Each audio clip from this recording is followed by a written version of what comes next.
મકવાણાને ticket આપી છે તો પૂર્વ ધારાસભ્ય ઋત્વિક મકવાણા પર કોંગ્રેસે મહોર લગાવી તળપદા કોળી સમાજની માંગણી અંતે કોંગ્રેસે સ્વીકારી લીધી છે। બેરોજગારી, મોંઘવારી, ખનીજ ચોરી, પાણી પ્રશ્નો પર કોંગ્રેસ પ્રચાર કરશે। સુરેન્દ્રનગર લોકસભાની બેઠક પર કોળી મતદાતાઓનું પ્રભુત્વ વધારે છે। તળપદા કોળી સમાજના છે 3.82 લાખ મતદાતાઓ। ભાજપે ચંદુ શિહોરાને ટિકિટ આપતા તળપદા કોળી સમાજ નારાજ થયો છે તો પૂર્વ કેન્દ્રીય મંત્રી કરમસિંહભાઈ અને પૂર્વ સાંસદ સવસીભાઈ મકવાણાના પૌત્ર છે ઋત્વિક મકવાણા।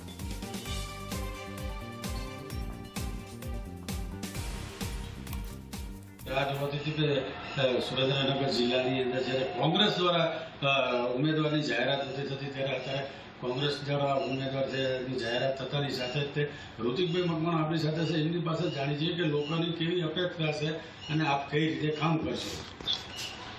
ચોક્કસપણે જ્યારે ગુજરાત પ્રદેશ કોંગ્રેસ સમિતિ અને રાષ્ટ્રીય નેતૃત્વએ મારા ઉપર ભરોસો મૂક્યો છે તો એ ભરોસા ઉપર ખરો ઉતરવા માટેનો પ્રયત્ન હું કરીશ અને આપના માધ્યમથી સુરેન્દ્રનગર લોકસભાના તમામ મતદારો અને કોંગ્રેસ પક્ષના કાર્યકર્તાઓને હું ખાતરી આપવા માગું છું કે મારા ઉપર મૂકેલો ભરોસો એળે નહીં જાય અને મારા ભાગે જે કંઈ જવાબદારી આવશે એ તમામ જવાબદારીઓ ઉપર ખરા ઉતરવાનો હું પ્રયત્ન કરીશ। ચોક્કસ લોકોની ઘણા સમયથી માંગણી કોઈ એજ્યુકેશન આવે અને જે લોકોના કામ છે આ તો તમારે કહી શકાય કે બાપ દાદાની જગ્યા ચોટીલા તમે આ મતદાર વિસ્તાર છે ને કહું તમારા દાદા પણ કેન્દ્રીય મંત્રી હતા। તમે જે વિસ્તારમાંથી પ્રતિનિધિ ઉતારો છો એ પ્રતિનિધિ કમસે કમ જે તે વિસ્તારના પ્રશ્નોને સમજી શકે, જે તે વિસ્તારના પ્રશ્નોને યોગ્ય પ્લેટફોર્મ ઉપર સમજાવી શકે, એની યોગ્ય રજૂઆત કરી શકે। કયો પ્રશ્ન કયા વિભાગને લગત છે, કયા પ્રશ્ન માટે કયા વિભાગને શું રજૂઆત કરી શકાય, કોને રજૂઆત કરી શકાય, એની સમજણ સાથેના ઉમેદવારોને ઉતારે તો આવનારા સમયની અંદર પણ જે તે વિસ્તારના સ્થાનિક વિકાસ માટે પૂરક બને। ચોક્કસ આપણે જેમ જણાવ્યું આવનારા દિવસોમાં કદાચ આની અંદર આપણે જીતી જઈએ તો આપણે પહેલા પ્રાયોરિટીના કયા મુદ્દા રહેશે? જીતી જઈએ તો પ્રશ્નો વિશાળ આ મત વિસ્તાર જે છે ખૂબ જ વિશાળ મત વિસ્તાર છે।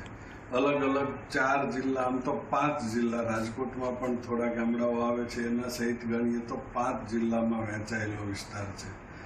કેટલોક વિસ્તાર એવો છે કે ત્યાં પાણીના પ્રશ્નો છે, કેટલોક વિસ્તાર એવો છે કે ત્યાં પાણીના કોઈ પ્રશ્નો નથી, કેટલોક વિસ્તાર એવો છે કે ત્યાં ખનીજના પ્રશ્નો છે, બાકીના વિસ્તારમાં ખનીજના પ્રશ્નો નથી।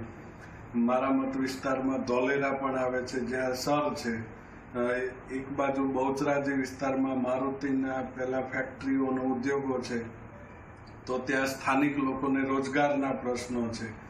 એટલે વિસ્તાર પ્રમાણે અલગ અલગ પ્રકારના પ્રશ્નો છે અને દરેક વિસ્તારની જરૂરિયાત સમજી અને દરેક વિસ્તારના જે અલગ અલગ પ્રશ્નો છે એ ત્યાંના સ્થાનિક લોકોને સાથે રાખી અને એનું નિરાકરણ કેવી રીતે આવે એના માટેનો પ્રયત્ન કરીશું। ઋત્વિકભાઈ મકવાણા જેને જણાવ્યું કે આવનારા દિવસોની અંદર ચૂંટણી પ્રચાર દ્વારા જે કંઈ લોકોના પ્રશ્નો